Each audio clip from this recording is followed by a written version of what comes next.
আসসালামু আলাইকুম, কেমন আছেন সবাই? আজকে বুঝতেই পারছেন আমি বাংলাদেশ থেকে জার্মানি আসার পথে যে এয়ার জার্নিটা ফেস করেছি সেটাই আপনাদের সাথে শেয়ার করব। প্রথমেই যদি বলি, ঢাকা থেকে ইস্তানবুল যাওয়ার পথের যে খাবারটা দেওয়া হয়েছিল সেটা আমি একদমই খেতে পারিনি বলা চলে, because it tasted so bad. And এখন দেখাচ্ছি হচ্ছে ওয়াশরুম ফ্যাসিলিটিস, যেটা নিয়ে আমারও সবসময় খুব আগ্রহ ছিল, যদিও ইট ওয়াজ my second journey.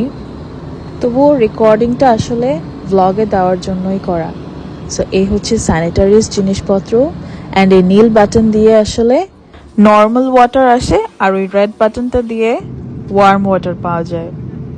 Dhaka two ইস্তানবুলের দীর্ঘ 8.5 ঘন্টা পার করে আর মাত্র 25 মিনিট পর আমরা ল্যান্ড করব। টোটাল 9 ঘন্টার জার্নি।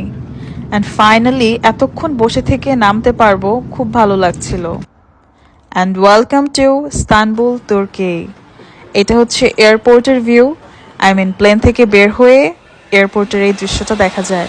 দেন আমার সাথে একটা আপু ছিল, যার সাথে প্লেনেই পরিচিত হয়েছি। অ্যান্ড আমরা দুজন একটু ওয়াশরুমে গিয়ে ফ্রেশ হয়ে নিয়েছি।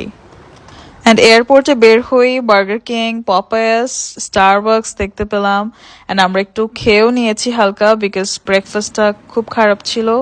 অ্যান্ড দেন দেখতে পেলাম আসলে সব ফর্মালিটিস কমপ্লিট করে আমাদের প্লেন চলে এসেছে। অ্যান্ড এইখানে আমাদের ট্রানজিট ছিল টোটাল 4.5 ঘন্টা। আর এখনকার খাবারটা কিন্তু বেশ ভালো ছিল, আলহামদুলিল্লাহ। লাঞ্চটা করতে পেরেছি। ইস্তানবুল টু বার্লিন 3 ঘন্টা পর ল্যান্ড করে আমরা আসলে এখন লাগেজ কালেকশন করছি। And yes, he welcomed me with this flower.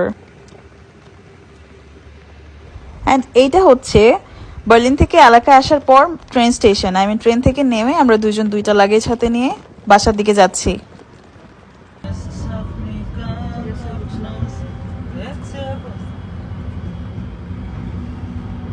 So finally we are home.